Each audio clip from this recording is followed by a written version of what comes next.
嗰啲雞蛋咧就擺喺室溫嗰度放2個鐘頭啦，然之後咧跟住俾啲凍水放啲雞蛋落去，用中火煮到佢水滾之後，再煮多3分鐘，咁就可以過凍剝殼㗎啦。嗱，咁撈出嚟咧就沖一沖凍水，咁樣咧我哋就將個雞蛋咧攞出嚟烤一烤佢，上尾烤一烤佢，側邊又烤一烤佢，咁就可以剝到㗎啦。嗱，天殼好容易剝咗，呢啲就剝咗啦。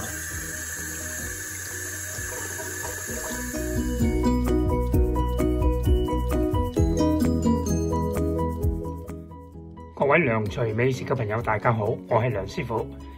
今日咧我又做一個咧，就係用一個甜醋好嚟煮一個排骨同埋子薑雞蛋嘅。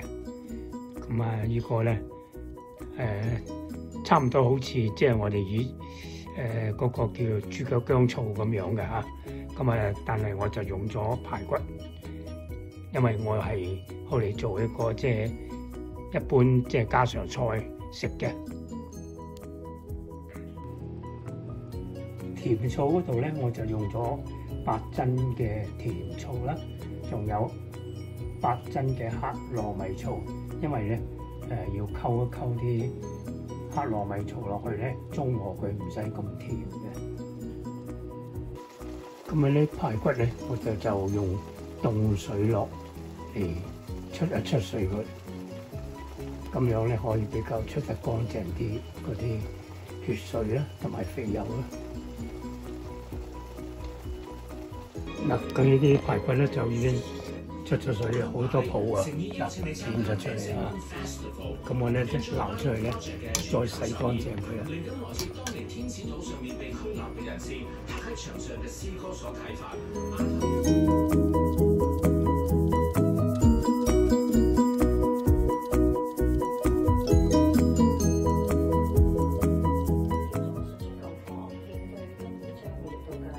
喺個玻璃大煲入邊咧，就我哋倒入呢個甜醋同埋黑糯米醋，咁然之後咧就放入少少呢個陳皮白角花椒，用一個布袋仔裝住佢，咁將佢煮滾先。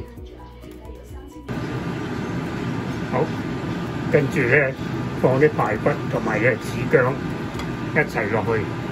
煮到啲排骨腍為止，大約係40分鐘左右啦。好啦，呢啲排骨咧就已經用醋煮咗半個鐘頭，就已經開始腍啦。咁而家我就加啲雞蛋落去啦。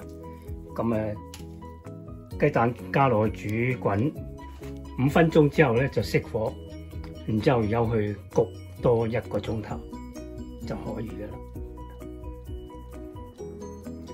雞蛋咧已經係浸咗個幾鐘頭啦，咁開始有啲難食啦嚇，即係呢啲啱啱即係喺個底嗰度，所以浸唔到，咁可以再浸下佢添。嗱，咁好靚嘅有顏色。嗱，呢啲子薑啦嚇，啲排骨就好腍啊。好，咁就裝上碗俾大家再睇清楚。而家咧就將佢裝咗上個兜仔嗰度，咁俾大家睇清楚。啲雞蛋顏色好靚，有啲排骨咧又有嚼口，啲子薑咧都幾好食噶。好啦，咁多謝大家收睇，呢個係梁廚美食嘅梁師傅。呢個係子薑排骨甜醋雞蛋。好啦，拜拜。